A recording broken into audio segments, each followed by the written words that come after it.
And shuffling really helps get your energy infused into the cards. Another way you can really get the energy infused into your cards is if you sleep with them under your bed and then carry them with you wherever you go. Take them with you. They love to travel with us. Do any of you guys like to collect crystals? I have a few. I carry them on me. Oh, there you go. Crystals love to be carried. It's kind of similar to tarot cards. So today we're going to talk about the Celtic spread. How many of you are familiar with the Celtic spread? A little bit? Okay, what do you know about the Celtic spread? It's basically an overview of what's going on in your life, and it can tell you about like, the outcome of the situation or what's going on behind the scenes. Very good. So the Celtic spread is a very popular spread. Why? Because it works. It's been around for a really long time. It's really popular amongst all tarot readers because it's such a great spread. If you guys ever get stuck on something and you want like an overview of everything that's going on, this is a fantastic spread to go on. You could do a basic 3-card spread every day just for simplicity, but if you've got something going on in your life that you really want to know more about, this is a great spread. So the Celtic spread is called the Celtic because it comes from the Irish traditions of the Celtics. So this here is what they call the mini cross. Okay, so can you guys see how this kind of forms a mini cross? So then you will, after that, you will have the larger cross, which are the cards surrounding. 3, 4, 5, and 6. And then this forms a larger cross. The cross, if you guys remember from my other class, I teach a lot about the elements, right? So the elements is pretty much everything that makes life. So this is just the different energies that's going on in your life. The circle comes from this. Can you see how that forms the Celtic cross? Do you guys know what the Celtic cross looks like? Go home and Google it, and then you'll see its correlation. So then that's the Celtic cross, and then The ones that go down, the 7, 8, 9, 10, what does that have to do with the cross over there? oh, I'm going to show you guys in a minute. So this is pretty much the circle of life, okay? And so these 4 cards here is what I call the pillar of truth. Other people will call it the staff. And so this is pretty much your supporting structure. So this is what you would consider your feminine energy, and this is what you're considered your male energy. Does that make sense? And so what you do is you combine it, because what do you have in life? You have male and female energy. It all combines to create life. So that's pretty much the kind of the background of it, okay? So what we're going to start off with is we are going to start off with the mini cross. And so what I want you guys to do is go ahead and shuffle. Just keep shuffling and think of a situation in your life right now that you guys want some guidance on, or maybe you guys just want just a general message.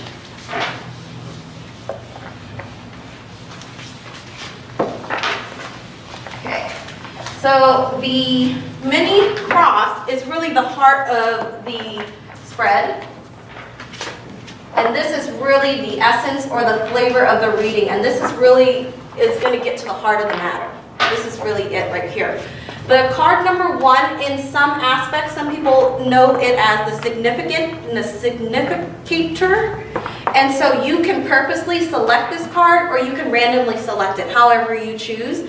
Some people like to choose it based off of their who they think they are in the tarot. So they'll pick a certain card that signifies them. So a court card or one of the major arcana.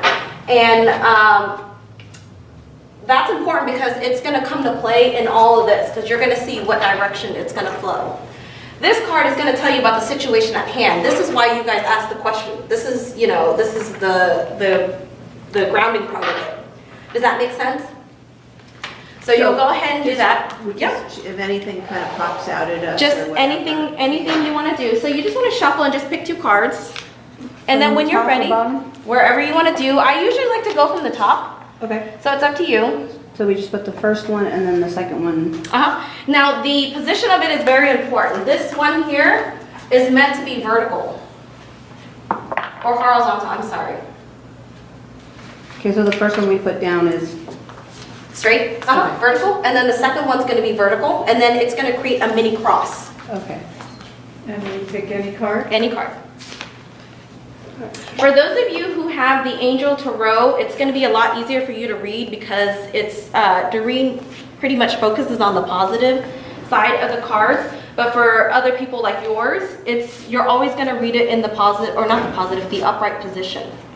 So no matter if it's upside down or reverse, you're always going to read it in the position upwards. Okay. Okay?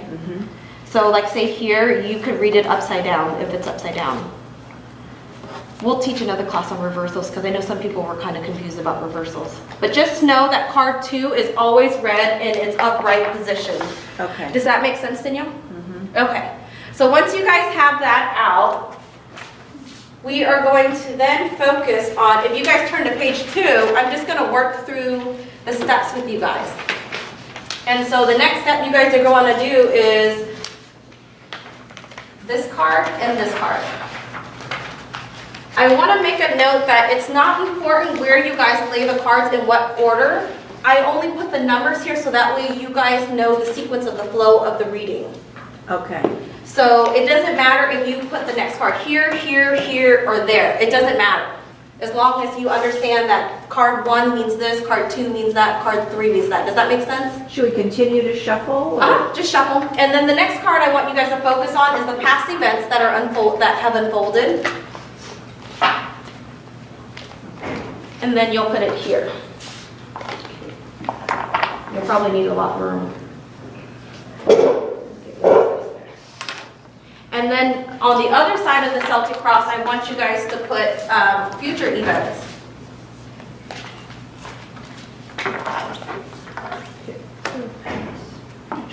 Pretty much says it right here, huh? Oh, yeah, I walk you guys through it, so right here, you guys can do your own notes and stuff. So you'll put a card here that signifies the past, and one here that signifies the future. And then you've got it going, okay? So we'll move step by step, okay? So let me know when you guys are ready. Should we just put those 4 at this point? Just those 4 at this going point, this way? because then, yep. Okay. So these are always gonna be upright. Oh, that's why I asked. Oh, I'm sorry. I should draw more rectangular. Let me do more rectangular.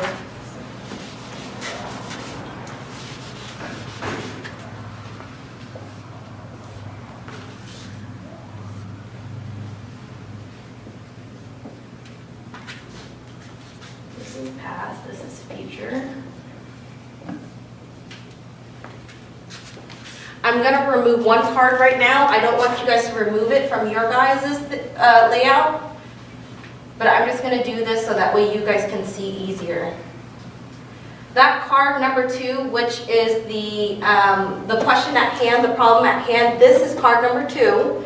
The reason why it stays here with these 2 events is because whatever happened in this past event, this card that signifies the past, that's what led to this event here, okay? Does that make sense? And so based off of the rest of the spread, we're going to see what the future is going to unfold, how the events are going to unfold. This horizontal line here, this is the physical world. This is what's going to unfold for you guys in the world as we see it, like here on the physical plane. So these cards here.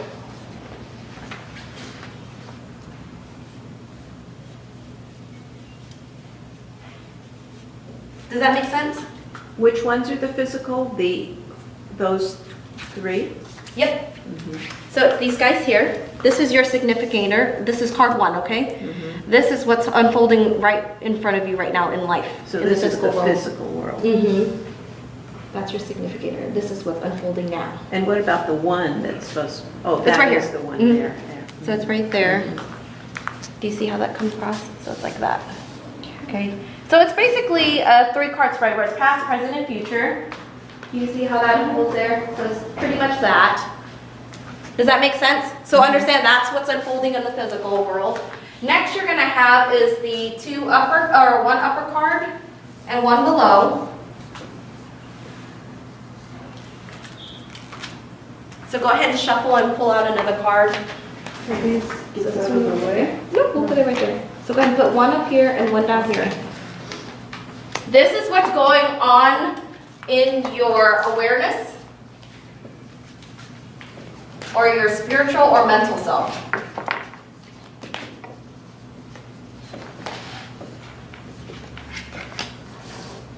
I like to tell people this is what's going on up here, okay? Uh-huh. You know, all your goals, your hopes, your dreams, your worries, that's all that stuff that's up here. And then what's going down here is your mental self here in the physical world. Like above the crown chakra type of thing? Uh-huh. Okay. So we pull for there or here first? Just put a card here or there. Uh-huh. Here. So put one there, Okay. and then put one up here, Okay. okay? And then she's got that. You guys got that? So this is the physical. This is what it's more,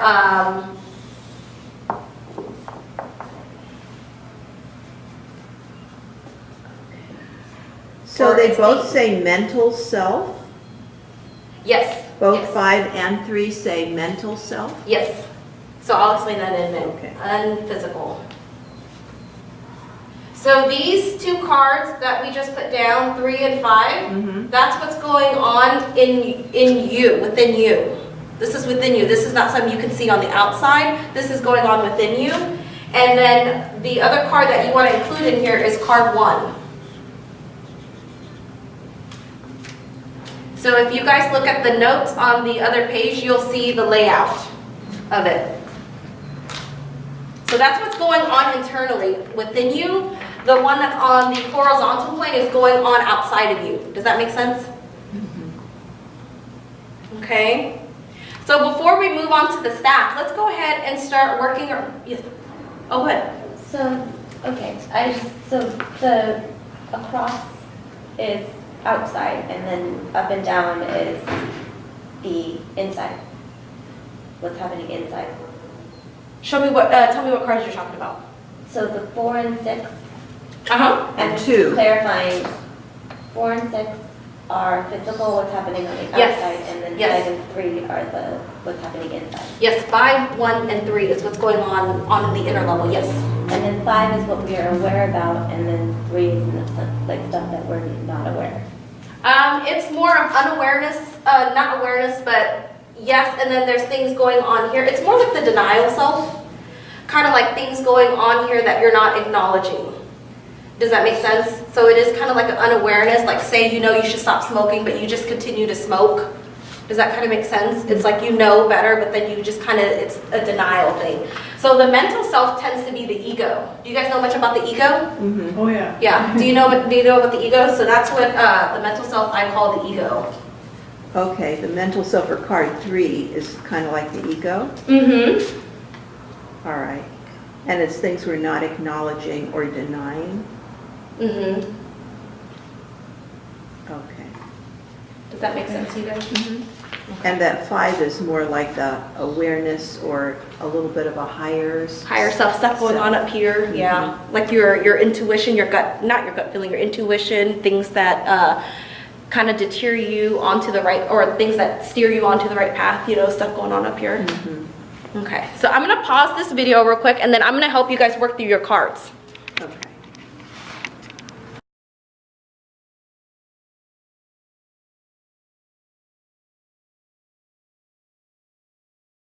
But for here, for simplicity's sake, let's just keep it real simple in the upright position. Okay, so what was I saying earlier? So we're going to go through the pillar now. This is what I call the pillar of truth.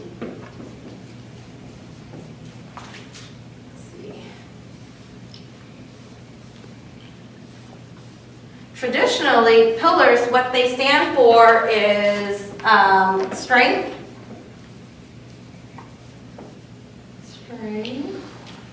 support, and truth. Do you guys know what pillar I'm talking about when I talk about pillars?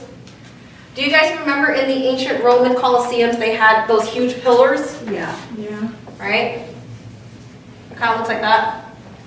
Supports a whole entire facility. Mm-hmm. It's there as a support. For me, I do Akashic readings, so whenever I go up and I access my Akashics, I always see these huge pillars. And for me, they signify truth, because when you're going into the Akashic records, you're accessing the truth. So that's why, for me, this is truth. I see strength and support because it's there to support the truth, and then it gives you strength to achieve the truth. Does that make sense? So this here is going to support what's going on here. This is the foundation of what's going to go on. So here,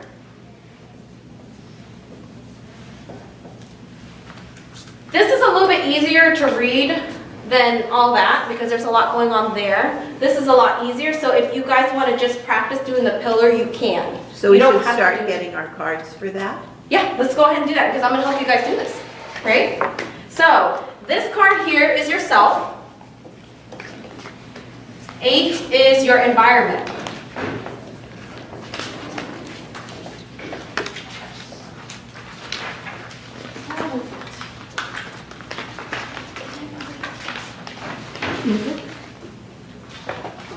Does anybody need paper? I have extra paper if you guys need paper. Okay.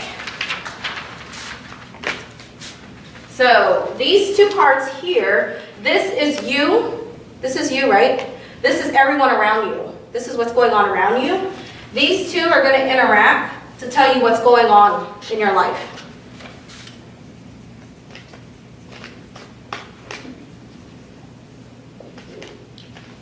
So say here you guys are super positive, right? You guys are trying to be super zen, super positive, but your environment's very negative. You know, you're around a lot of negative people telling you you can't do this, you can't do this. That's going to say a lot about where you are in your life.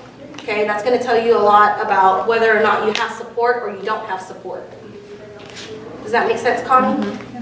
So you see how these two interact? So when you're doing a reading for yourself, you can't just look at yourself. You have to look at everything else around you. You have to look at the people, you have to look at the situations. If we are talking about work or career, this is you in your job environment. This is you and your coworkers. Okay? There's going to be a dynamic here that you need to understand. If you are in an environment that is not supportive and you're being super negative, what does that tell you about your environment? Anyone?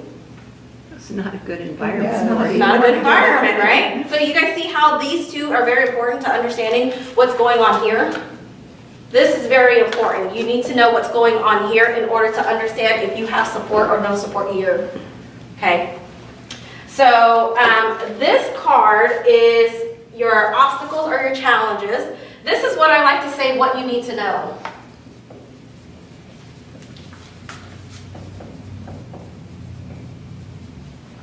This card is either going to support you or give you challenges. And this all depends on which card you guys get. Regardless of what you guys see in your cards, focus on fear here. Fear is a big factor here. Because what happens during fear is that it holds us back. It prevents us from moving forward, and it gives us challenges. Does that make sense? Fear is what's going to stop you guys in your tracks, and that's what's going to block you. So if you have a supportive card here, say, let's use our working example. So say here you guys get the Four of Wands. Four of Wands is a card of celebration, having fun, partying. Okay, so what this would tell me is that, say you guys are you're unhappy and you're in an environment that's not supportive. This card tells me is that you're spending too much time having fun or hanging out with these people. You're spending too much time around these people who aren't supporting you. Why do you want to be friends with people who are not going to be for the better of you? Does that make sense? And that's because you're afraid to be alone. You're afraid to be an outsider in work. Because who wants to be an outsider in the work environment, right? We all want to get along. We all want to be a part of the clique. So do you guys see how that kind of brings up a fear? How it takes a good card and turns it into a fear? Does that make sense? So what do you have? Let me do some examples. I have beauty. What do you have? Six of Oh, Earth, I beauty. haven't pulled them yet. I'm supposed to have the cards out, ready to go? Yeah. Oh, you don't have to. Okay, so six of Earth.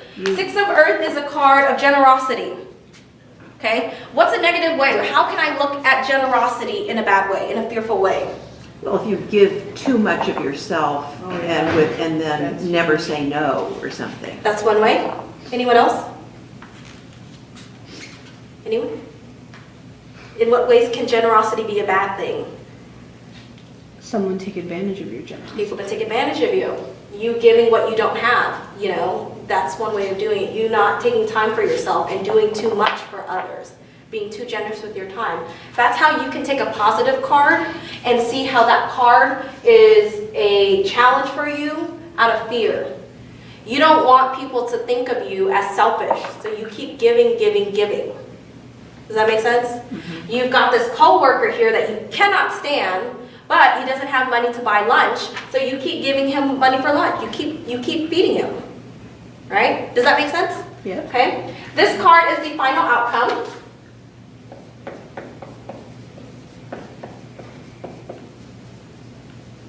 And so this card is going to tell you what's going to happen. It's not set in stone, but it's most likely.